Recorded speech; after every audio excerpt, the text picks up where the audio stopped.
warahmatullahi wabarakatuh. Kembali lagi dengan saya Anna Maya.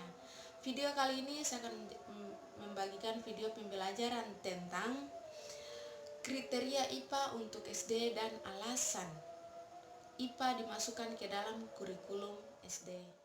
Selanjutnya saya akan menjelaskan tentang pengertian IPA untuk anak SD.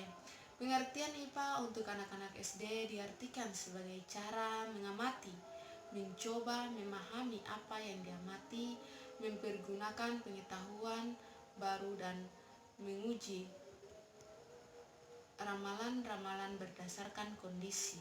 IPA untuk SD juga memberikan petunjuk tentang bagaimana seharusnya diajarkan kepada pendidik dasar serta IPA di SD harus secara konsisten berinteraksi pada pengembangan keterampilan profesi, pengembangan konsep, aplikasi, dan isu sosial yang berdasar pada IPA.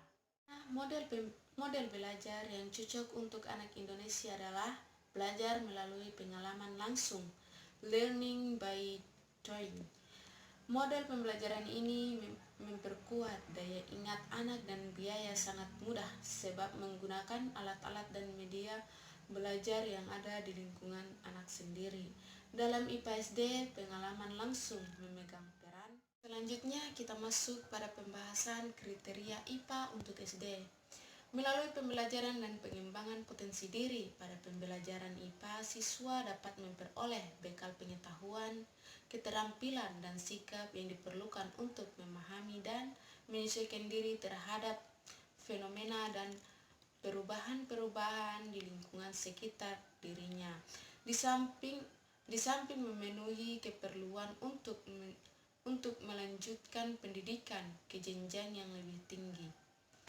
Pembelajaran dan pengembangan potensi ini merupakan salah satu kunci keberhasilan peningkatan potensi sumber daya manusia dalam memasuki dunia teknologi, termasuk teknologi informasi pada era globalisasi.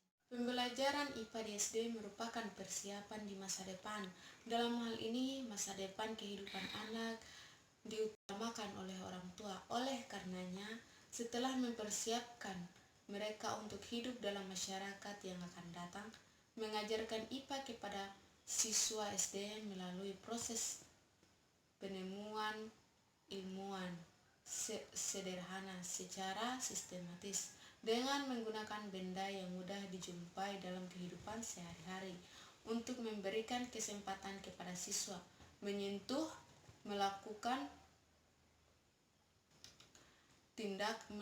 tindakan, melihat dan merasakan benda-benda yang dihadapinya dengan menggunakan indera yang dimilikinya, sehingga membantu siswa memperoleh dan memahami konsep yang harus mereka kuasai sesuai dengan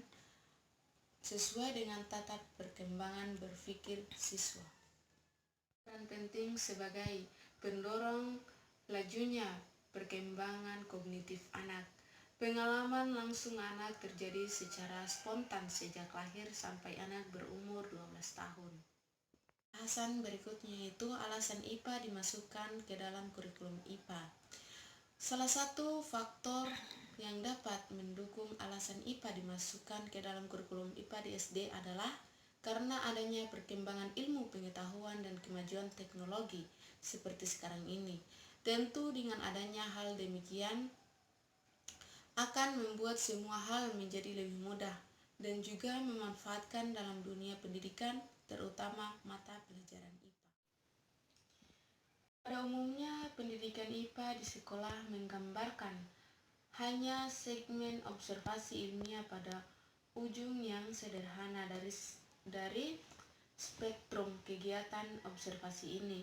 Dengan demikian, ada kemungkinan bahwa para siswa akan memperoleh gambaran yang keliru tentang observasi ilmiah. Alasan IPA dimasukkan ke dalam kurikulum IPA dapat digolongkan menjadi 4 golongan besar. Yang pertama adalah mata pelajaran itu berfaedah bagi kehidupan atau pekerjaan anak di kemudian hari. Yang kedua adalah Mata pelajaran itu merupakan bagian kebudayaan bangsa. Yang ketiga adalah mata pelajaran itu melatih antara berpikir kritis. Yang keempat, yang terakhir adalah mata pelajaran itu mempunyai nilai-nilai pendidikan, yaitu mempunyai potensi atau kemampuan dapat membentuk pribadi anak secara keseluruhan. Baiklah, itu hasil presentasi dari saya. Semoga apa yang saya paparkan tadi bisa bermanfaat untuk kita semua. Sekian dari saya. Wassalamualaikum warahmatullahi wabarakatuh.